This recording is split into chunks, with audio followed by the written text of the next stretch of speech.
Hello dear student, welcome. तो transfer pricing में जो सम है एकदम घुमा फिरा के आता है ना, तो और समझते क्या है। तो ट्रांसफ़र प्राइसिंग जैसे कि एक ही कंपनी में दो डिवीज़न है, तो एक एक कंपनी बाहर गया तो अंदर किसी को बेच रही है, अदला बदले कर रही है, तो क्या फ़ायदा क्या नुकसान हो सकता है।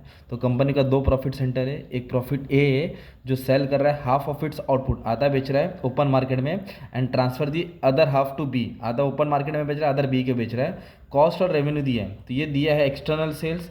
ये कॉस्ट ऑफ प्रोडक्शन है ए का और बी का, मतलब कौन किसको माल बेच रहा है, ए बी को बेच रहा है, वो बताने का है।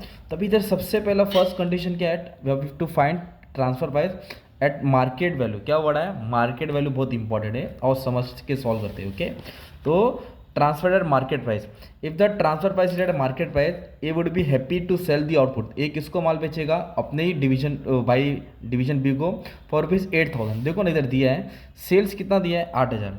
तो सबसे पहले बेसिक क्या करेंगे मालूम है क्या बच्चा, कहाँ से स्टार्ट करना है, ए से स्टार्ट करना है। तो ओपन मार्केट में कितना माल बेच रहा है, वो 8,000। ओके, ओपन मार्केट में 8,000 बेच रहा है। तो A would be happy to sell the output to be for 8,000, which is what A would get by selling it externally by instead of transferring B. मतलब जो 8,000 का माल है जो वो बेचा, अगर वो बी को बेचेगा तो 8,000 का ट्रांसफ़र करेगा। तो जो 8,000 का ए ने ट्रांसफ़र किया ना बी को, तो बी के लिए क्या हो जाएगा, ट्रांसफ़र कॉस्ट हो जाएगा। Okay, for B it would be the transfer cost, याद रखना, क्योंकि ए बेच रहा है तो इसको रेवेन्यू आएगा तो इसका खर्चा हो जाएगा, सिंपल। तो टोटल सेल्स कितना हो जाएगा, इसको ऐड कर देंगे, तो इसको ऐड कर देंगे तो समझो 16,000 आ जाएगा। और ट्रांसफ़र कॉस्ट इसमें नहीं आता है। इसका खर्चा कितना है, total cost, cost of production दिया है 12,000, तो ये 12,000 इसका खर्चा आ जाएगा। ओके, इसका ओन कॉस्ट हो जाएगा 12,000। अब इसको क्या करेंगे, लेस करेंगे, 16 में से 12 गया तो 4,000 तुमको मिलेगा प्रॉफिट। ओके, ये तो एक तरफ से फ़ायदा आ जाएगा ए डिवीजन का। और बी को फिर कैसे हिसाब दिखाने का तुमको, सबसे पहले बी का एक्सटर्नल सेल्स कितना है, 24,000। ओके, इधर एक्सटर्नल सेल्स 24,000 है, ट्रांसफ़र सेल्स नहीं है, तो ये 24 कहाँ आ जाएगा, नीचे आ जाएगा। और कॉस्ट, तो कॉस्ट ऑफ प्रोडक्शन बी का कितना दिया है, 10,000 दिया है। ओके, 10,000 कॉस्ट दिया इधर। और ये 8,000 कौन सा कॉस्ट हो गया, ट्रांसफर कॉस्ट। ए के लिए तो इनकम हो जाएगा ना, पर बी के लिए क्या हो जाएगा, ट्रांसफर कॉस्ट हो जाएगा। तो इसके लिए इधर ऐड करेंगे, तो ये टोटल उसका खर्चा हो गया 18,000। तो 24 में से 18 क्या करेंगे, माइनस करेंगे, पेन काम नहीं कर रहा है, चलो एडजस्ट करते हैं। तो इधर आ जाएगा प्रॉफिट 6,000 बी का आ जाएगा। तो अभी टोटल में कैसे दिखाना है, तो टोटल इधर दिया 32। ओके, तो टोटल 32 यहाँ लिखेंगे हम लोग, सिंपल। और इसका कॉस्ट ऑफ प्रोडक्शन कितना है, 22,000। टोटल कॉस्ट कितना है, 22,000। इसको और इसको ऐड भी करेंगे ना इन दोनों को, तो 22,000 आ जाएगा। और इन दोनों को माइनस करेंगे तो कितना आ जाएगा, 10,000, ये आ जाएगा टोटल रेवेन्यू। तो ये ट्रांसफ़र हुआ price at market price. Okay, तो A would be happy to sell the output for B 8,000, which is what A would get by selling it externally. बाहर भी बेचेगा तो उतना ही मिलेगा। अब जो सेकंड कंडीशन है वो भारी है, वो बोला फुल कॉस्ट। फुल कॉस्ट का मतलब होता है कि इधर क्या बोला था मानी में, कि वो हाफ आउटपुट क्या बोल रहा है ओपन मार्केट में और आधा ट्रांसफ़र कर रहा है बी को, तो उसके साथ भी कंडीशन लेके सॉल्व करना है। तो transfer the price at full cost only if the transfer price at full cost. अगर ट्रांसफर प्राइस फुल कॉस्ट में होगा, ए वुड सेल टू बी, ए कितने का बेचेगा, 6,000 का माल। कैसे बेचेगा, आ जाओ। कॉस्ट देखो, कॉस्ट कितना है, 12,000 है, कॉस्ट कितना है 12,000, और कितना आउटपुट बेच रहा है वो 50%, कितना आउटपुट ट्रांसफर कर रहा है वो 50, तो 12,000 का 50% कितना आएगा, 6,000। तो ये 6,000 क्या आ जाएगा तुम्हारा, ट्रांसफर सेल हो जाएगा। 6,000 क्या आ जाएगा तुम्हारा, ट्रांसफर सेल, यहाँ लिख देंगे 6,000। तो मार्केट सेल वही है जो क्वेश्चन में दिया है। एक्सटर्नल सेल्स ऑफ ए 8,000 है। ओके, एक्सटर्नल ऑफ ए कितना है, 8,000 है। और 6,000 कहाँ से आया, जो हमने कैलकुलेशन किया। कैसे कैलकुलेशन किया, तो जो कॉस्ट है ना 12,000, उसका 50% लेने का। जो कॉस्ट है 50% की, क्योंकि हाफ माल बेच रहा है इसकी वजह से। ओके, कॉस्ट प्राइस के हिसाब से। तो अब इसको ऐड कर लेंगे तो टोटल कितना आ जाएगा, 14,000। कितना आ जाएगा टोटल, 14,000, सिंपल। और इसका इंटरनल कॉस्ट ऑफ प्रोडक्शन कितना है, 12,000 है। तो 14 में से 12,000 क्या कर देंगे, लेस करेंगे, तो इधर 2,000 इसको रेवेन्यू दिखेगा। तो बी के लिए कैसे सॉल्व करेंगे, सिंपल है। तो सबसे पहले क्या करेंगे, इसका रेवेन्यू कितना है, 24,000, ये 24 यहाँ लिखेंगे।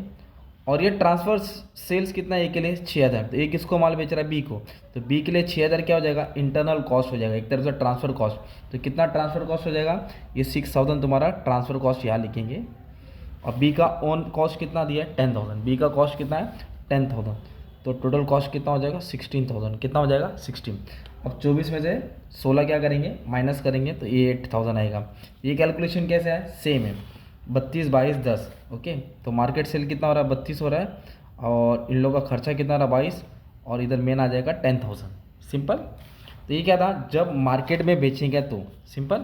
देखो ये बुक पे पसीना गिरा, ओके, फैन बंद करके पढ़ाना पड़ता ना, तो इसके लिए एकदम गर्मी है, एसी वेसी कुछ नहीं। आ जाओ, थर्ड वाला भी करा देता हूँ, टेंशन मत लो। इधर बोला full cost price plus 25% margin. तो कभी भी 25% मार्जिन आएगा ना, तो कैसे याद करना है, 1 प्लस 25%, 25% मतलब 0.25, 1 पॉइंट है ना, 1.25 क्या हो जाएगा 1.25, 50% बोले तो 1.50, ओके, सवा एक गुना। तो इधर क्या बोला है, full price at with full cost pricing 25+% बोला है। तो अपन क्या करेंगे, if the transfer at cost plus at margin of 25%, तो ए सेल टू बी, मतलब ए किसको माल बेचेगा, बी को बेचेगा, इंटरनल डिवीजन वुड बी 75,000। कैसे आएगा, 12,000 का कॉस्ट है, 50% लेने गए और 25% फुल कॉस्ट मार्जिन बोला, तो 25% का क्या बोला मैंने, 1.25, ये आ जाएगा। तो इसको सॉल्व करेंगे तो 7,500 आएगा। तो सबसे पहले मार्केट सेल लिखेंगे, तो मार्केट सेल हमको मालूम था 8,000 है, ट्रांसफ़र सेल कितना है 7,500, जो टोटल कॉस्ट है उसका हाफ लिया 1.25 किया, तो ट्रांसफ़र सेल कितना है 7,500। तो जो ये ट्रांसफ़र सेल है ये बी के लिए क्या हो जाएगा तुम्हारा, ट्रांसफ़र कॉस्ट हो जाएगा, ओके, कॉस्ट में डाल देने का है, सिंपल। अभी दोनों को ऐड करेंगे तो अपने का रेवेन्यू मिलेगा, और इधर ट्रांसफ़र कॉस्ट नहीं है, ओन कॉस्ट कितना है 12,000 है, क्वेश्चन तो याद हो गया ना, कितना है 12,000, इधर 12,000 लिख देंगे। अब इन दोनों को माइनस करेंगे तो 3,500 ये आ जाएगा तुम्हारा, ओके, ए का। अब बी के लिए सॉल्व करेंगे तो इसका सेल्स एज यूजुअल 24,000 है, एक्स्ट्रा तो नहीं है। ओन कॉस्ट कितना है बी का, 10,000 है, ओके, ये 10,000 देख सकते हैं ना। और ये 7,500 क्या है, ये ट्रांसफ़र कॉस्ट है, इसका इनकम है तो इसका खर्च है ना, आपसी लेन देन, तो ये हो जाएगा 17,500। 24 में से 17,500 माइनस करेंगे तो 6,500 आ जाएगा, ओके। अब ये टोटल एज यूजुअल इधर 32 था, ठीक है, 32 22 10, तो 32 22 10, तो ऐड कर देंगे तुम्हारा कितना आ जाएगा, इसको दोनों कॉस्ट को, ये हो जाएगा 22, 32 में से 22 गया तो कितना आ जाएगा 10,000 आ जाएगा। तो ये टाइप का क्वेश्चन था, तुमको सॉल्व करने का था। ये एग्ज़ाम में कितना मार्क ले आया था बच्चा मालूम है क्या, ये 15 मार्क के लिए सम आया था, 12 या 14 मार्क के लिए आया था, और ये सम सीए लेवल का भी सम आ चुका है सेम समय। तो इस तरह ट्रांसफर प्राइसिंग मतलब एक डिपार्टमेंट दूसरे डिपार्टमेंट को माल बेच रहा है, इंटरनली ट्रांसफर कर रहा है, तो क्या प्राइस पे वो माल बेचेगा, कैसे निकालेगा, क्या फ़ायदा हो सकता है, कितना रेवेन्यू हो सकता है, क्या कॉस्ट था, ये आइडेंटिफाई करने का रहता है, ओके। तो 3 ऐसा कंडीशन था, 3 अलग अलग सॉल्व किया, और भी अलग अलग टाइप का सम मैंने सॉल्व कर दिया, अपलोड कर दिया, जितना हो सकता है उतना ट्राई किया, बस आपका काम अच्छे से प्रैक्टिस कर लेना है। Thank you very much and all the best for exam.